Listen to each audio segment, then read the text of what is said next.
All right, welcome back to the Scene podcast. Today's episode is a beauty. I'm joined by Matt Navarra, someone who's been at the forefront of social for years. From working inside government comms to running social for major publishers to building one of the most respected newsletters in the space with Geek Out. He's seen it all. We unpack his journey into social, ADHD and how that shaped his career, the shift from full-time roles into consultancy, burnout and social teams, and why the industry attacks neurodivergent brains in the first place. We also dive into AI, not from the hype angle, but practicality, where it fits in your workflow, how to avoid creating slop, and why judgment is becoming more valuable than ever. One of the big themes we hit on is community. At Sked Social, we recently collaborated with Matt on our latest Trends Report, which is now live and available. And one of the core takeaways is that community isn't a side quest anymore, it's the growth engine. We talk about repeatable content, episodic formats, intentional posting, and why owning your community matters more than renting reach in 2026. And while we're at it, Sked Ideas is now live. It's our creative operating system built specifically for social teams to capture, develop, and validate ideas before they hit the calendar. There's a free 14-day trial if you want to test it out. If you work in social, lead a team, or you're just trying to keep up without burning out, this episode will hit. Let's get into it. Matt, thank you so much for joining us on the Scene podcast. We've caught up a couple of times before this episode, but it's been good to understand a bit about your journey into socials. I mean, if people want to suss out your work, you've got a catalogue that's pretty envious, mate. You've worked with some big brands and things like that. So just want to say firstly, mate, thanks for coming on. No, great. I had a great trip to Australia a few years back. I'm working on a project where I was speaking at one of the events in Perth, and it's because it's literally the other side of the world from where I am in the UK. It's the hardest to find a business case to get myself across there. So I always look forward to it. But yeah, I appreciate you inviting me on, mate. Well, Perth, you can't really go wrong, mate. The weather there and the beaches are pretty crazy compared to where I live down in Victoria. So I'm sure you would have got out and saw the beaches and things like that. I ended up getting asked if I wanted to go swim with sharks, which was kind of felt like very stereotypical sort of thing to be invited to do when you're in Australia. But actually, I kind of declined the offer. I was a bit of a wimp, so I bottled that one. I wouldn't do that either, mate. Like, just putting it out there. But your journey into what you do now, mate, very keen to unpack that and sort of where it all started for you. Did you always know in school and things like that this is kind of the direction that you wanted to go? I know social media and content and advertising and all that was super different back then, but did you have an inkling around kind of what? No, like I don't want to kind of say how old I am, but let's say in the 40s bracket. And I, at the time when I left school, which was in 1996, when I did my GCSEs, which is the main sort of qualifications, I always wanted to be a pilot. I wanted to work, a commercial airline pilot. Wasn't good at maths and the sciences, or not good enough. And then so I went on and studied some more things, and then I finished that, still didn't know what I wanted to do. And then I decided to study some more. So went and did a degree. I did a degree in business because I just thought it's a broad subject. I have no idea what I want to do. Did that. And as I progressed through school, I actually got better in the sense that I did pretty poorly or averagely in my sort of main exams when I was 16, but it got better as I got older. And part of that was, I think, ADHD, which I know we're going to come on to talk about.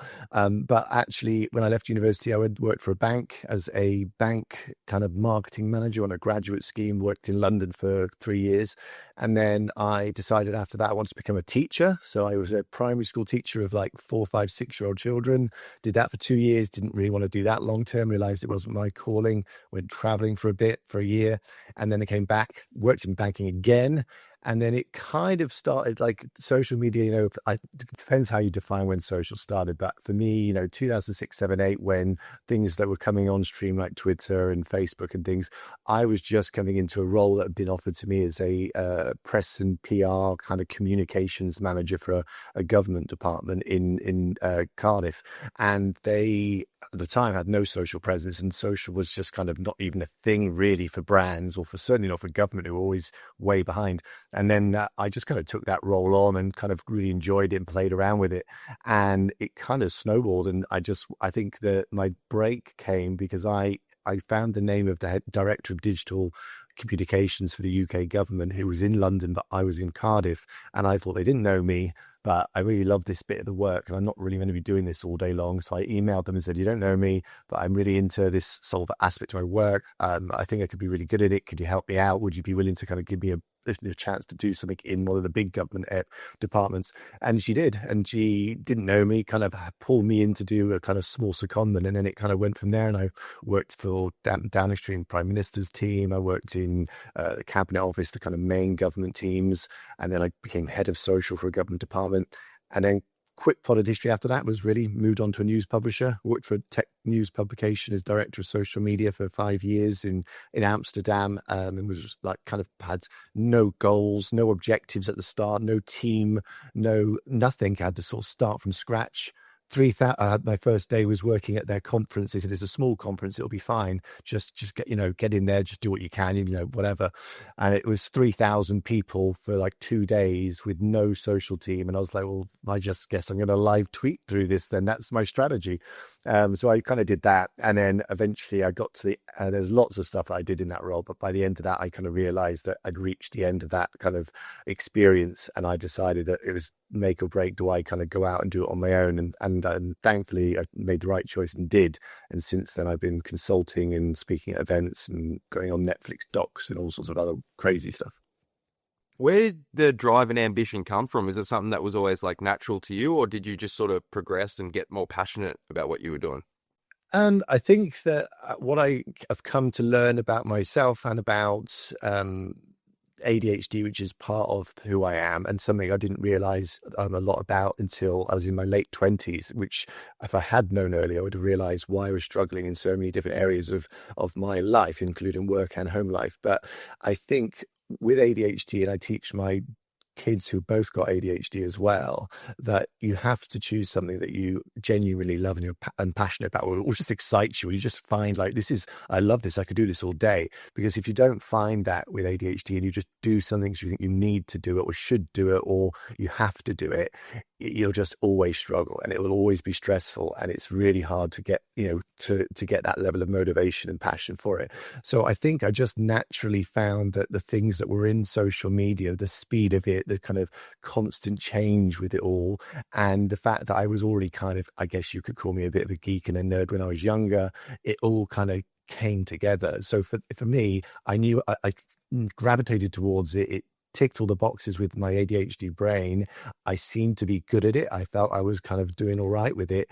And I think that combination, if you're good at something and you love doing it and you find it fairly easy compared to other things that you've done, then it makes sense why you kind of like would have that drive and passion. So, and I think also, I think the thing with what really hooked me into social media was Twitter, and this idea in 2008 when I first joined Twitter at the time that I can send a message out and tag someone who's really famous or really important in the world, who I admire or respect or whatever, and they might read that message and they might even like it or respond to it. That level of connectivity to someone on the other side of the world who's you just think is just a famous person, I just thought was wild. And I had a few early experiences with people that were well known that I did respect, like journalists that I was really interested in and followed that did respond. And then I was like, wow, this is wild.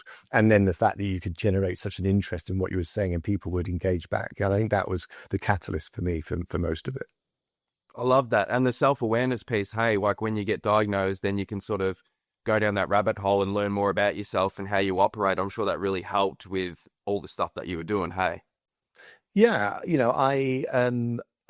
I didn't know I had an ADHD at all, and I never even believed in it. It was only when I started going off work and having anxiety and depression and things. And I don't want to sort of overplay that too much. I wasn't someone who had severe depression. There's lots of people who have really bad amounts of depression and anxiety. I had an unhealthy amount of it, and it led to me being off work for weeks at a time. And every boss I had pretty much universally didn't like me, or they kind of liked me, but they also found me very difficult and annoying to work with. And for a reason, I was very insular. I didn't want to people distracted me. I found it really frustrating, but I couldn't understand why. And I also kind of didn't really want to follow the rules or do what everyone said I had to do and conform. I just had an idea and I wanted to roll with it. If I got into something that I was really passionate about, I didn't want to do the other things. And all of those things, plus a million other stuff, it doesn't work in an office environment. And then I look back at my school reports and they all say the same things: distracted, needs one-to-one attention, always thinks he's a joker in the class, and this is never going to amount to anything because he can't focus on one thing.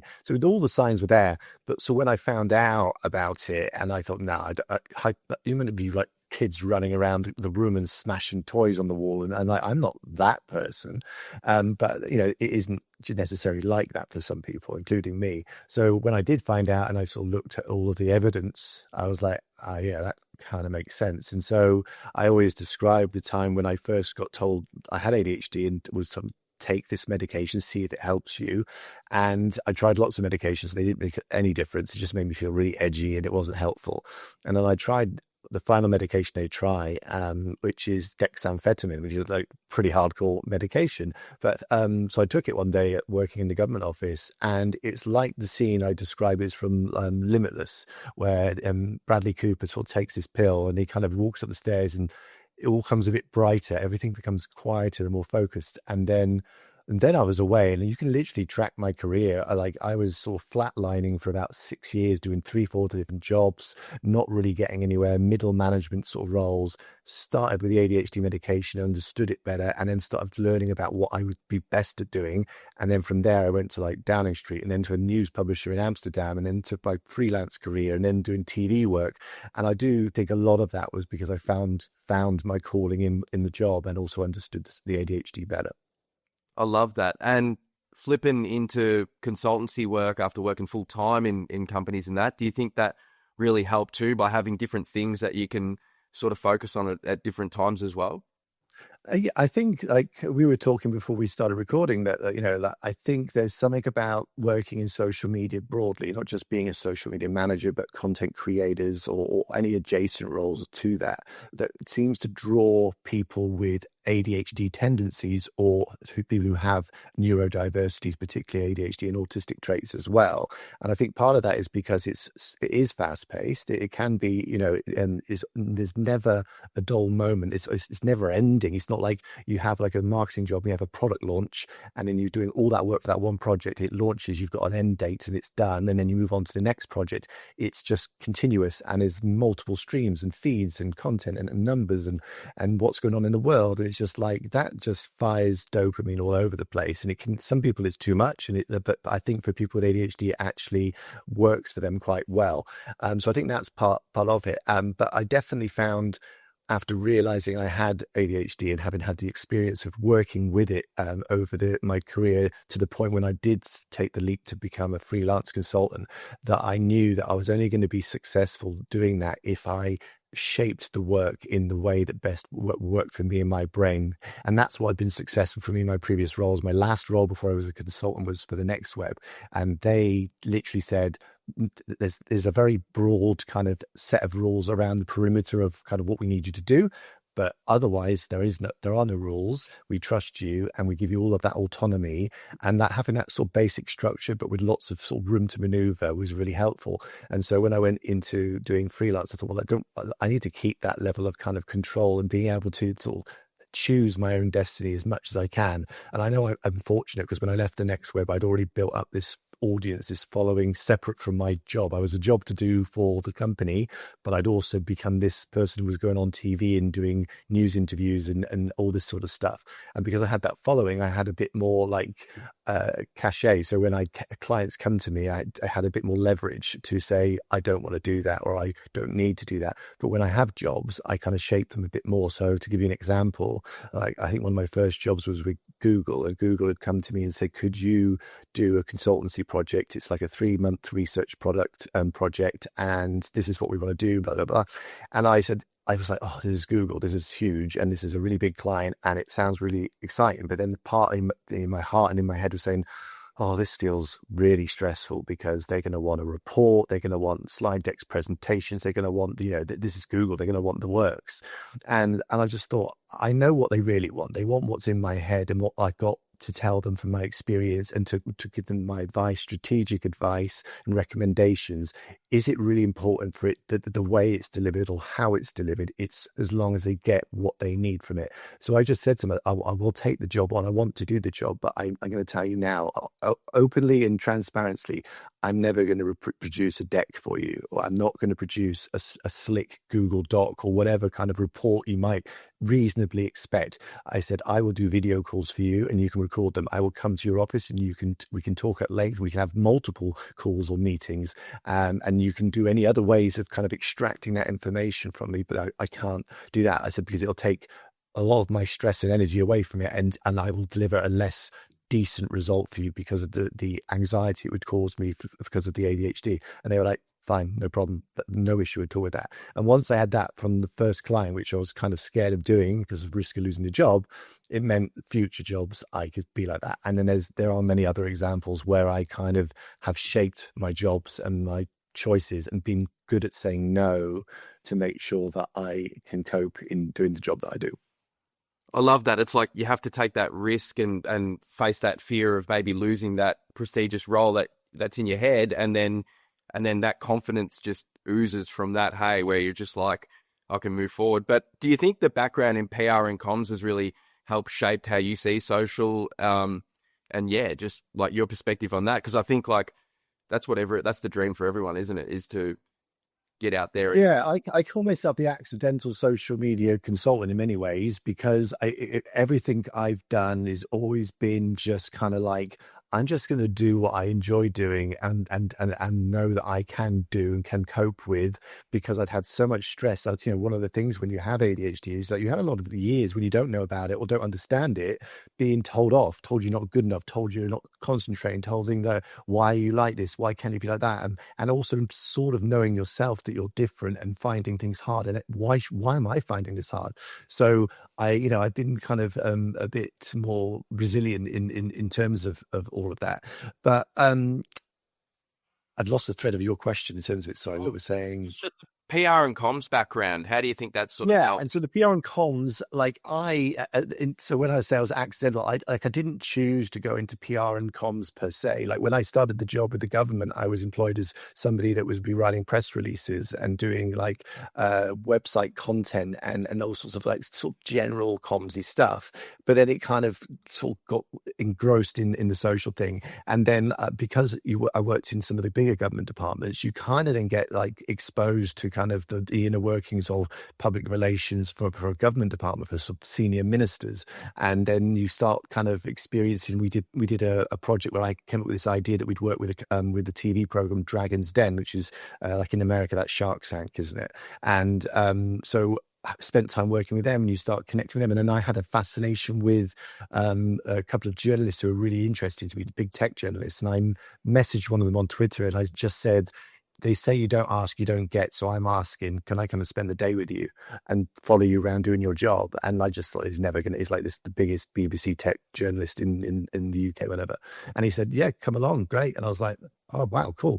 And so then that spurred my interest in kind of TV and broadcast and stuff. So all of these things kind of in some way have shaped it. And I think I'm lucky that I've had an experience in a variety of different disciplines within communications and marketing, so that when I'm doing consultancy work or I'm in a podcast like this and thinking about specific points, I kind of do view it through like a government lens, which is a very different kind of public sector social, to working for a brand and the kind of brand reputation risks and brand relevancy and all of the kind of topics we discussed there. And then also as a creator myself, I write the newsletter Geek Out every week, and I do other pieces of content, so I can view it through a creator's lens as well. So yeah, I would say to anybody that works in social media, the more exposure to the different environments of social you can get, whether it's agency or in-house, whether it's public sector versus brand, also always try and create something yourself. There's no better way to learn. I think, to be honest,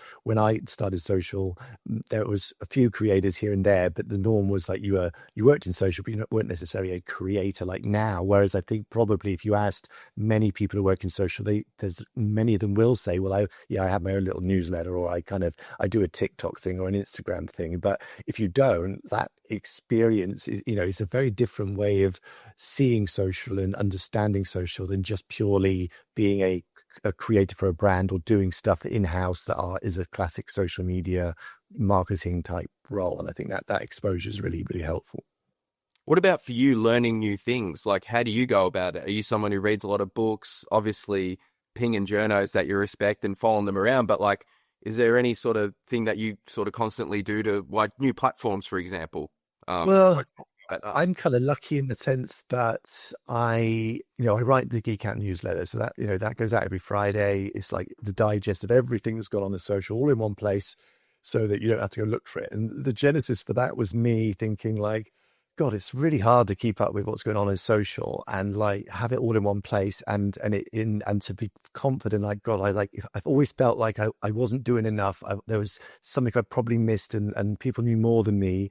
And I felt it really kind of stressful trying to constantly stay on top of everything. And that probably is an ADHD thing, but is also, I think, a thing in social because things change all the bloody time, particularly with Adam Mazzari is on bloody Instagram saying, oh, we got a new thing we're going to be doing this week. So the newsletter is a great tool for me in the sense that I like the fact that it's serving the people that I was working amongst for years and was one of for many years, but also it's a tool for me to stay on top of it. It forces me to stay on top of it because I need to read, in my Feedly, so I have an RSS feed reader. I have 347 different news publication feeds. If I open it now this morning, it's 8 a.m. here. It'll probably be about 1,500 articles in the last 12 hours since I've been asleep. I will now pass all the 1,200, 1,500 articles, spot every single social media one that's important, read it. I don't read verbatim, but I use various tools to skim read, get the key points I need to know from it, and then share that out. And then on a Friday, I pull that together into the newsletter, which is, a fairly large job. But that constant knowledge kind of intake keeps me up to date. And I use a variety of sources, everything from, there's some great newsletters that I read, there's a couple of communities that I'm in, big news publications for this sort of stuff. And I'm just generally interested in it. I think you'd have to be some sort of insane person to do all of that and do it because it's a job, not because you're interested in it. And thankfully, right now, I'm still interested in it. So I keep on doing it. Have you ever cooked yourself or burnt yourself out where you've burnt the candles at both ends and just thought, far out, like I can't really see the light at the end of the tunnel? Yeah, regularly, and I think that's part of my nature. I would say I'm a perfectionist to some degree. It doesn't mean I rarely deliver anything close to perfection, but I always have the stress of feeling like it's not good enough, or I should do more, I need to do more, and like others are doing better. Like, oh, look at that creator who's done that thing with their newsletter, and I've not done that, or I haven't got the time to do that. And the thing is, I've always chosen to work independently on my own. I've never wanted to grow an agency or build like 6 people in my team because I wanted to get away from that. I don't want to manage people. I find that quite stressful. It's a skill that I'm not good at. I would be an awful manager. I was a manager for a while of people, and it's just something that I find particularly challenging. And so that makes it hard for me because I work on my own, but it means I have more control over my own destiny, and I have only myself to blame with things. But yeah, I'm right now as a good example. Like this week, I work on my own. I have the newsletter to do at the end of the week, which is always sort of hanging over me, and I need to do and I want to do. But then I also have some client consultancy work. This week has been like 6 media inquiries, BBC, Sky News, and where else was it? New York Times and others who are asking for a comment, which is fine because that doesn't take too long. And then also there's a documentary, somebody from, I don't know if it was Netflix want to do a documentary about David Beckham or something. Somebody wants to do a documentary. Would I come to London and film that? So I thought, do I want to do that? Then my daughter's going on a trip to Manchester and she needs me to take her there for a concert.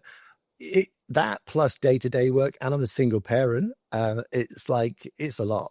So yeah, I can relate to burnout, and I also can relate to burnout from the point of view I've been in plenty of social teams or worked for companies that have social teams and witnessed the kind of way that people can quickly fizzle out and burn out, and it's a very real and never changing problem. I think the issue of burnout has been the same since 2008 as to is now with social, if not worse than ever.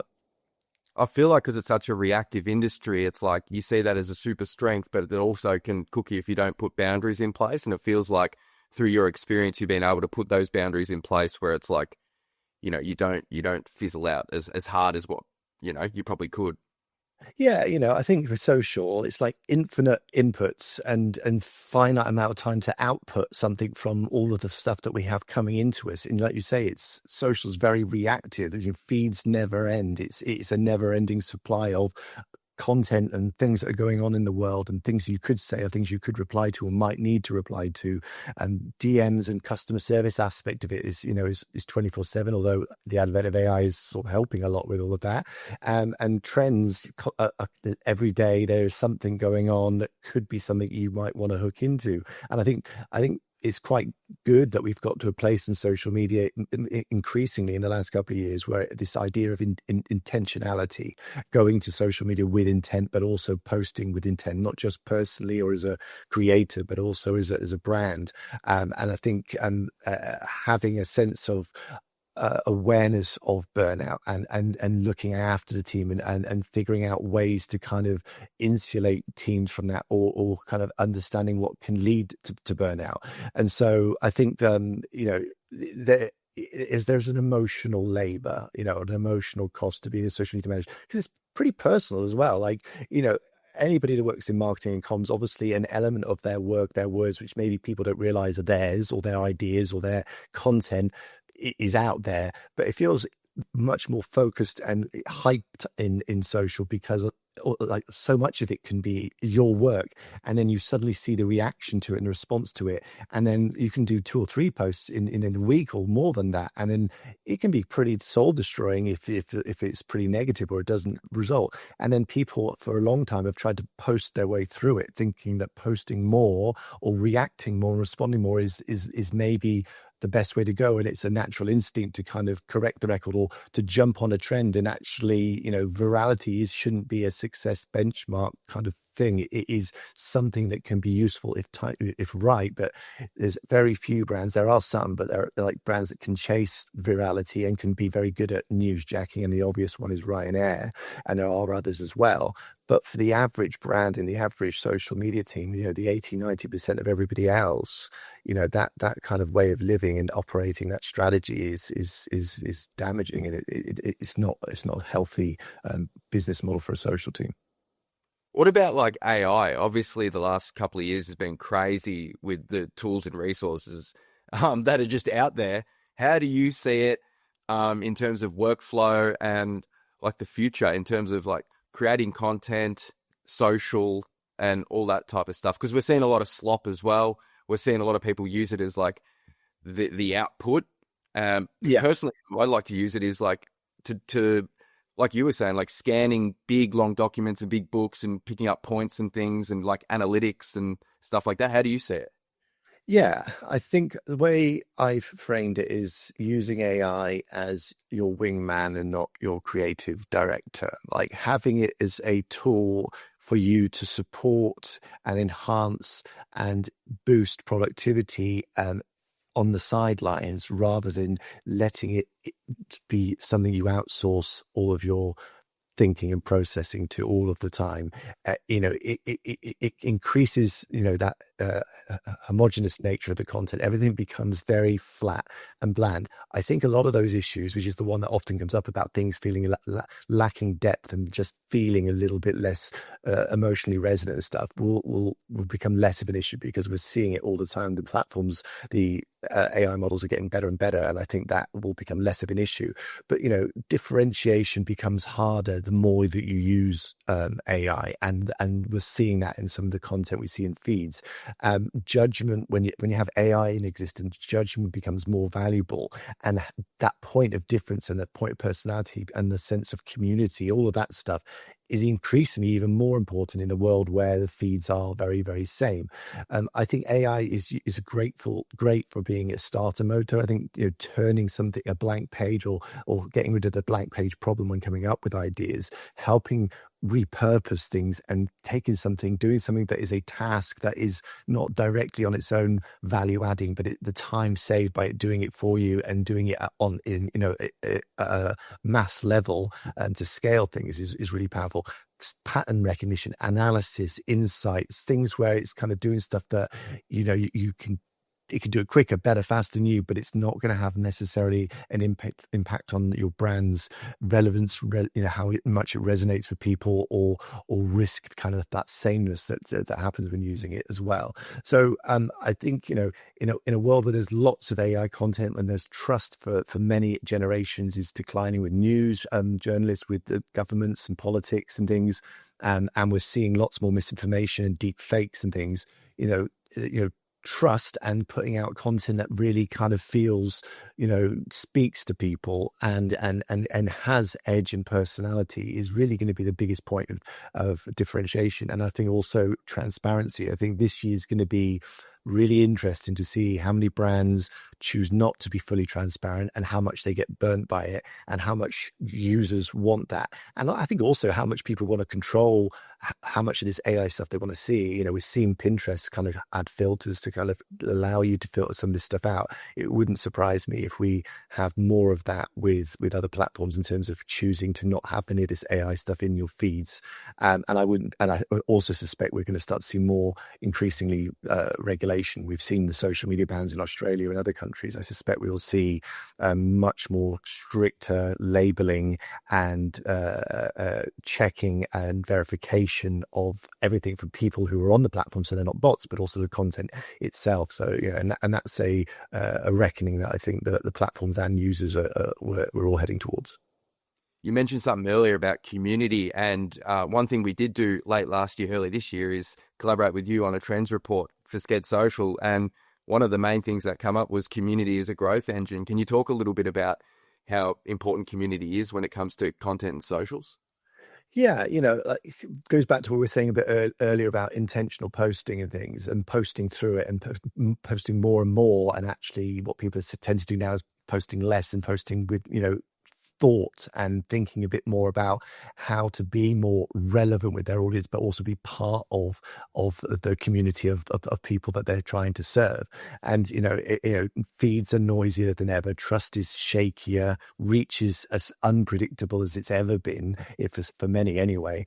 And so brands are shifting from being that are been broadcasting more than they probably would like to be or should be, to being more the host. There's that saying that like you when you're using social media platforms, it's rented land or rented. I think in 2026, reach is rented, but community is the thing you can really own now. And so, having a Slack channel, a Discord server, a Instagram channel, it's a WhatsApp channel, or putting on in real life events and doing things, identifying who your most engaged and kind of passionate audiences are, and giving them recognition, because recognition is one of the biggest things that you can do to kind of start to foster a community and regularly engaging. It doesn't mean you have to be on 24/7 and every post you have to be just like endlessly replying to comments, but doing that with intentionality, but doing it with meaning, and spending a portion of the day, or having someone whose role it is to have community not as a side quest but as an end goal and an ongoing goal. Because I think a lot of times I get the sense that people, when they say community, it's like, well, we reply to a few comments and we'll create a channel, and we've got a community now. And I think it's more than that. It's like recognizing, elevating the audience, and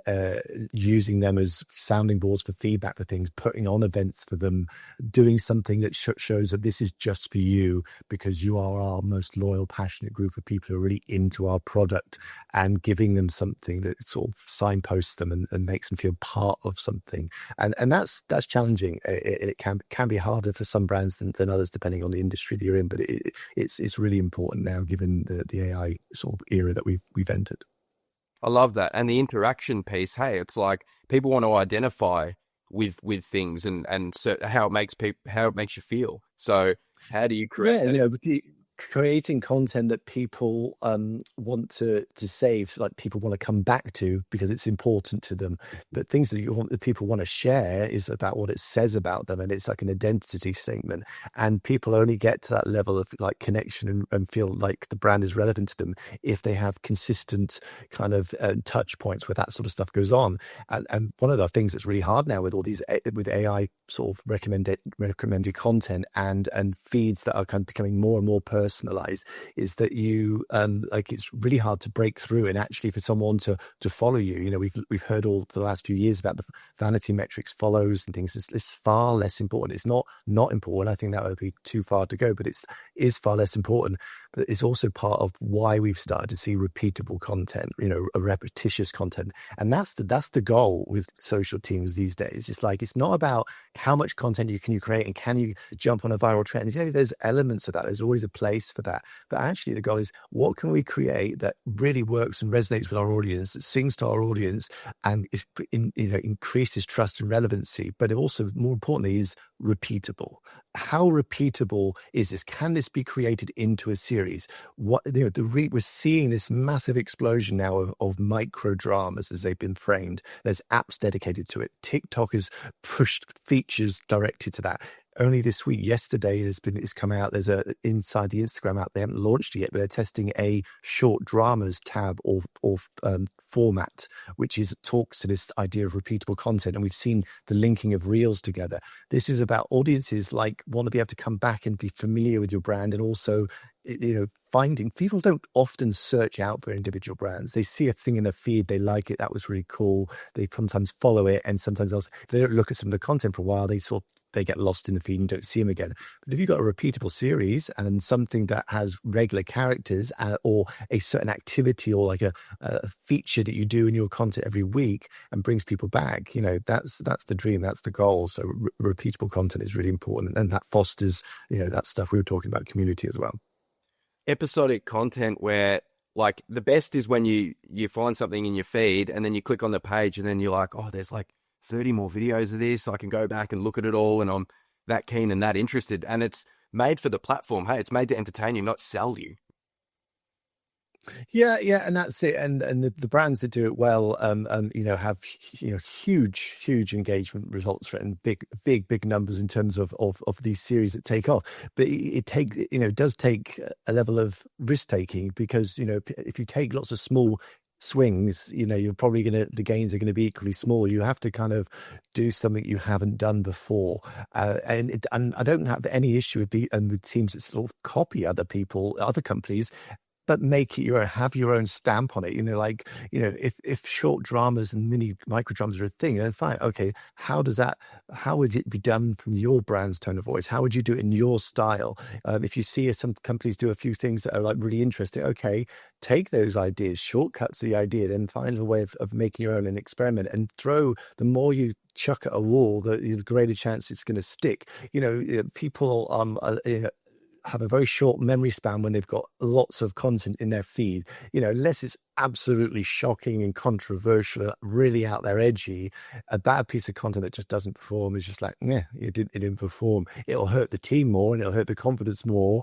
but your audience or audiences that came past it, you know, the small number, if it wasn't successful, probably wasn't many anyway. It's not. And I think that, you know, try not to be too risk averse with that stuff. And actually the failure is the biggest way, a success shortcut, because you learn all of that sort of good stuff from making those mistakes and seeing what works.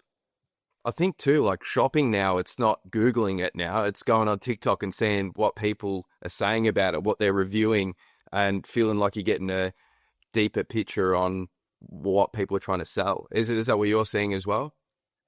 Well, yeah, and it is a trend. You know, there's been a shift over a number of years, not just in the last year, for some time, where younger generations, and I don't want to pigeonhole people, because there's people that are in my parents' age bracket who act sometimes like a millennial and vice versa. But for ease, certainly younger generations, certainly Gen Z, Gen Alpha, heavily, and to some degree millennials as well, go to TikTok, go to Instagram, go to YouTube as not just as entertainment venues, which, to be honest, they are more like, and they are entertainment channels. I think I see them less and less like social media, more and more like an entertainment hub. And people also use them as a discovery tool and as a answer engine. And one of the things that we've seen with the advent of the AI stuff and AI summaries and AI chatbots is the advent of, instead of SEO, but answer engine optimization or AI optimization, for creating content that uses keywords not just in the caption but on the text, but also spoken and in the description in the meta text, that are kind of engineered to help people, ChatGPT and Google's AI summaries pick them up.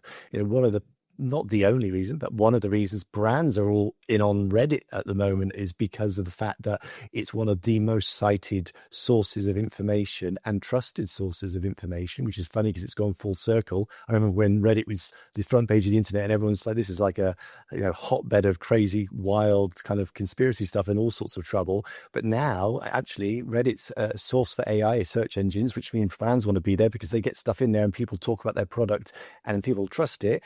And then people more using AI, it's going to be the way their products are going to get discovered. So yeah, the shift away from Google, the advent of AI and AI optimization, the rise of platforms like Reddit, and also LinkedIn to some degree, but for slightly different reasons, has massively changed the landscape. And this is why it's tough being a social media manager, but it also resonates with people with ADHD because that's completely changed this week. Let's start again. Let's write a new playbook. Mate, Matt, I've bloody loved this chat. If people want to find your stuff, I'll obviously put it in the show notes, but you run the Geek Out newsletter, hit you up on LinkedIn, all that kind of good stuff. Absolutely, yeah. Geek Out comes out every Friday, free newsletter. I don't charge you for anything. I do it because I love to do it, but also because I know I wish I had it when I was there. But if you go to geekout.mattnavarra.com, you'll find a newsletter. Find me on LinkedIn, Matt Navarra. And yeah, I'm around somewhere, always somewhere, lurking on social. Matt, bloody loved it, mate. Appreciate your time and hopefully get you back on again soon. Yeah, absolutely. Been great chatting to you.